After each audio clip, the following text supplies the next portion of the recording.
Not in Zoom. It's been good. My eight month-year-old, she's sleeping through the night now, so I'll get some good sleep. Look well rested. Oh, yeah. What you've got some new pieces on this defense. What have you thought about this offseason on that side of the ball? Yeah, we knew kind of going into this offseason that we'd be kind of attacking the defensive side of the ball. We wanted to change some of the personnel just to fit the scheme.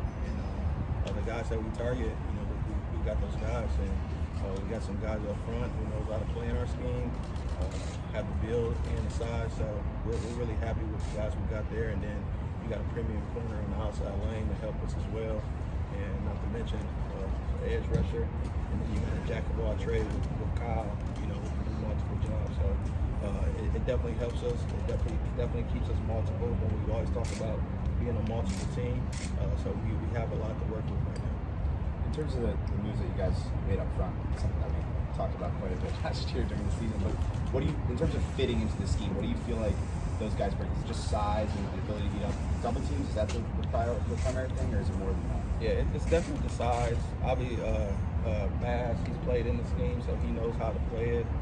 Obviously, making the change of, Jay Robinson and give Jay, who's been in the system with Staley at, Chicago, so he knows the exact things what to tell those guys up front. So, but I think it's just a combination of the size and ability that those guys have up front, and as well as how we just kind of teach those guys. You talk multiple.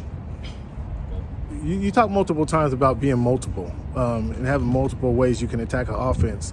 Does there ever become a point where you have too many toys, too many tools at your usage? Yeah, I think the biggest thing, we don't think it's complicated to us because for all those packages we do a lot of the same thing.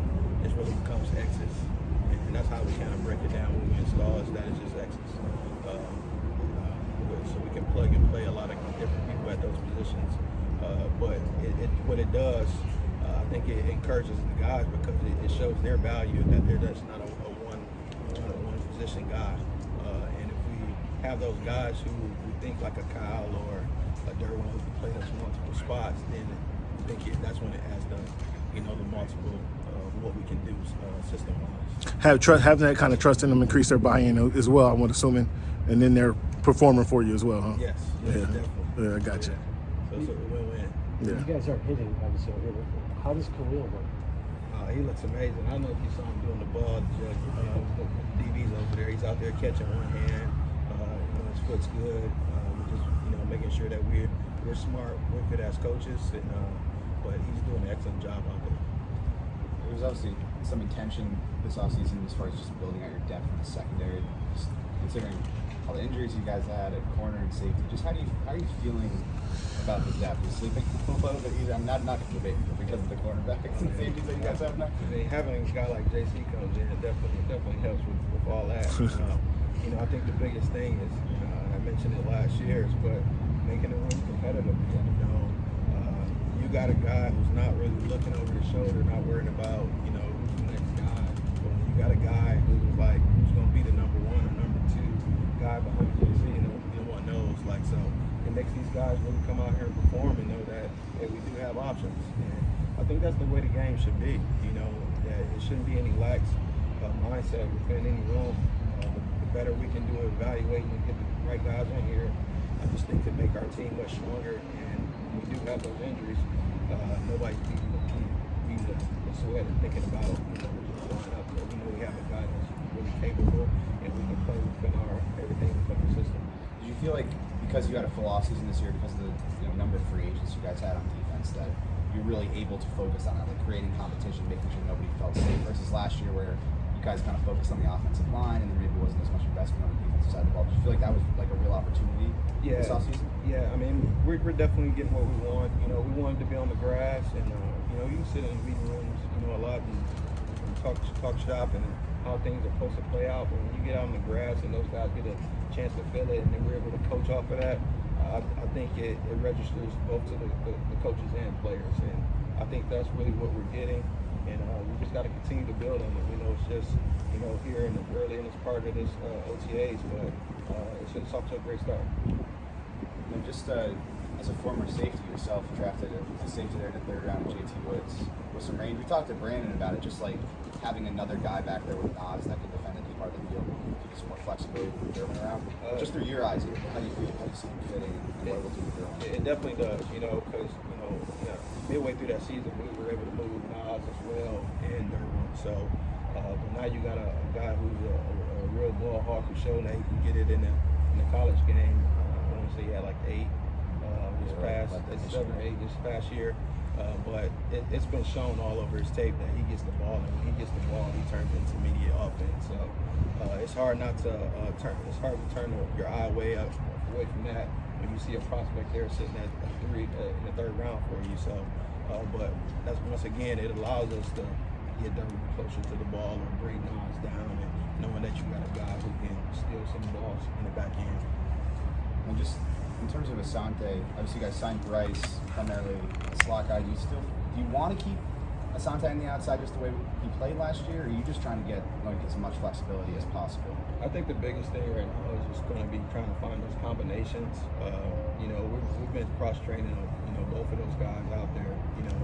When we brought Bryce to Denver, we actually brought him to be an outside lane guy. We knew we had Chris Harrison inside, and it just allowed us to have another guy who was quick twitch that could play on the outside lane. I mean, we went and cut through his whole clips in Chicago, whether that was preseason or through the season, just trying to find his outside lane. So we brought him there. So we know he can do that. We know Zon can do it. But I think this process is about cross-training those guys and making sure that those injuries present itself. We got different combinations we can work with, whether that's Zon inside, Mike and JC outside, or bringing Bryce inside and putting Zon outside, or depending on who we play, all those guys can be on the field at once. So I just think it gives you a lot of layers of what you can do. I think it'd be smart for us as coaches to make sure that we're doing it within our scheme, so we don't have things popping out the ground. But I think this is the best way to do it in this offseason, cross-train multiple guys at different spots, so those things won't show up in the game season. With Woods' versatility, do you see him moving around? Are you cross-training him as well, or are you just planning on leaving him deep? Yeah, right now, a young guy, letting him get his feet wet, keeping him in the deep part of the field, what he's shown for us in college. For a young player like Chris Brown, how important is it to now have Cleo and Kyle in that outside linebacker room for his growth for next year? Oh yeah, I mean it's a lot of tidbits that he can gain from being in that room, but just overall, just how to be a pro. Continue to watch those guys and see how they do things on and off the field. It's going to be a benefit for a young guy, and Chris has really approached this offseason in a great mindset. He's obviously put on some weight. We asked him to put on the weight. He looks really good, and we knew that was going to be a process when we got here, him just growing into his body and spending more time in the weight room. So he's been doing everything we've been asking him to do, and I know he's going to have a huge jump just having those guys in the room ahead of him, giving him some nuggets there. You mentioned earlier just finding a lot of guys that have played in this scheme before. You can really go to all 3 levels and find guys like Khalil, Fox, Sebastian, Troy Reader, sort of go down the list. Was that a result in any way of how the process went last year, trying to teach this scheme to a bunch of guys that hadn't really been in it or know anything about it anymore, and maybe having some help with guys that just are fluent in it already, even Bryce as well? That definitely helps. I think the biggest thing is that these guys excelled in those systems too. So obviously we can join up with some guys, who's had success in it, and we know that can come in and help our team, and they're, give us value at those spots. I mean, I think that's what you're going to do. That's an added bonus, having those guys to be able to go out there and explain it to the other guys, kind of what we're looking for, what we want to do. But we like the guy's skill set as well. We know how that can benefit us. Anything else? Thanks, Coach. Thanks, Coach.